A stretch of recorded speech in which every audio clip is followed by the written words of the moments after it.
So here is your first look at a retail and fake pair of the Nike Air Jordan 4 blank canvas. Can you tell any difference between these two?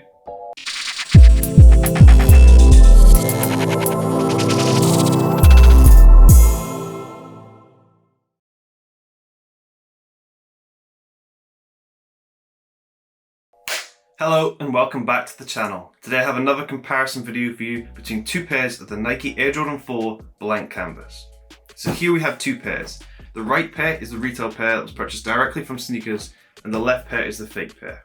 So today I'll be showing you a comparison of what to look for if you're trying to purchase the retail pair. So we'll start with the boxes. So the retail one's here on the right, the fake one's on the left, and there is quite a big difference. So these are both the same size, and the retail box is much larger than the fake box. So if you compare them side by side, you can see how big of a difference there is in size from retail to fake. Also, if you look at the color difference, you can see that the retail one has a slightly more blue tint to it than the fake one. But if we spin the boxes around and take a look at the labels, we can also see another big difference. So this shoe actually is a women's colorway. So the sizing on the label is in a women's sizing. So an 11.5 in women's is a UK 9 in men's. Whereas on the fake one, they've done this in men's sizing. So a US 10 is a UK 9. So pay close attention to this because that's a key difference between the two pairs. It should have the women's sizing label because this is a women's sneaker. But nobody really wants me to talk about the boxes for the entire video, so we'll open them up, take a look at the shoes. We'll open up the fake one first.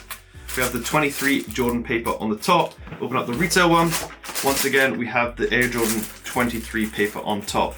What I would say is the fake one is slightly more laminated and thinner than it is on the retail one, which is much thicker and doesn't have that laminated look to it on top. Also, from close inspection, the 23s on the fake paper are slightly smudged compared to the retail one, where they're cleanly printed on the paper. It also must be noted that the retail one comes with two sets of paper, a plain white one and the 23 logoed one, whereas on the fake one it's just the 23 logoed paper. So here is your first look at a retail and fake pair of the Nike Air Jordan 4 blank canvas. Can you tell any difference between these two?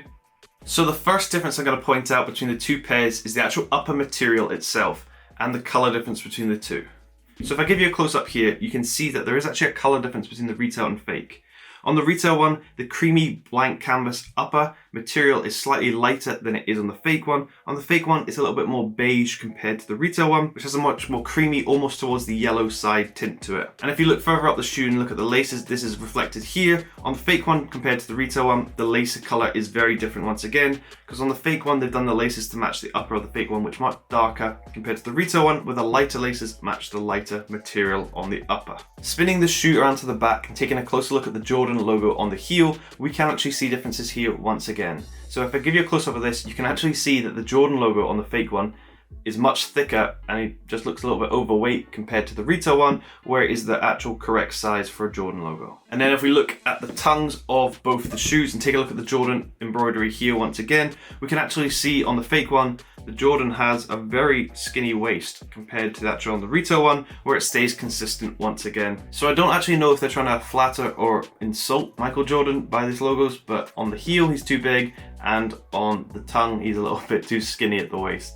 But that's just a few mistakes on the shoe to take a note of. The next difference to note actually occurs on the material cut edges on the inside of the shoe. So if I take a closer look at this, you can see that it's a little bit more rough on the fake pair compared to the retail one, where the stitching is a little bit loose around the edges and it just looks a little bit frayed, almost as if this pair had been worn, but they haven't. So as you can see, it's much more cleaner on the retail pair and the edges are cut much finer. Taking a closer look at the toe box as well on both pairs, you can see that the shape of both is actually very different between the two. And also, like I said earlier, the stitching is a lot more frayed on the fake pair compared to the retail one, especially on the right toe box. You can see the stitching completely loose at the lower edge of the toe box. If you take a look underneath the tongue, it does actually have an Air Jordan label underneath. And if I show you these side by side from the close up, you can see that the Air Jordan text is actually different in color.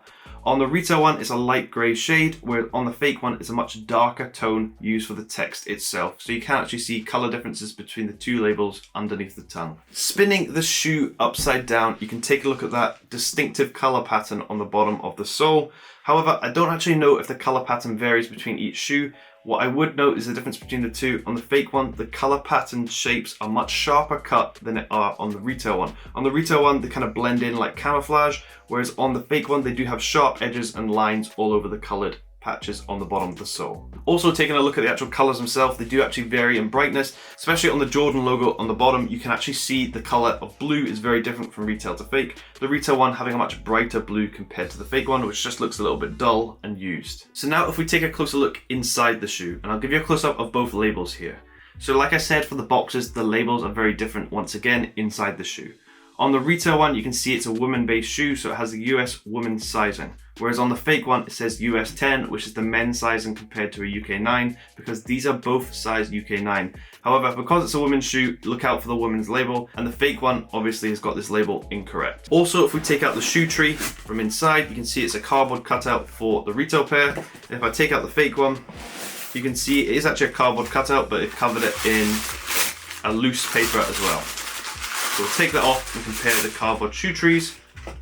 So if I give you a close-up of this, you can actually see a difference between the two. So if you compare these side by side, you can see that the logos are imprinted much deeper on the fake one compared to the retail one, and also seem a lot larger on the fake one compared to the retail.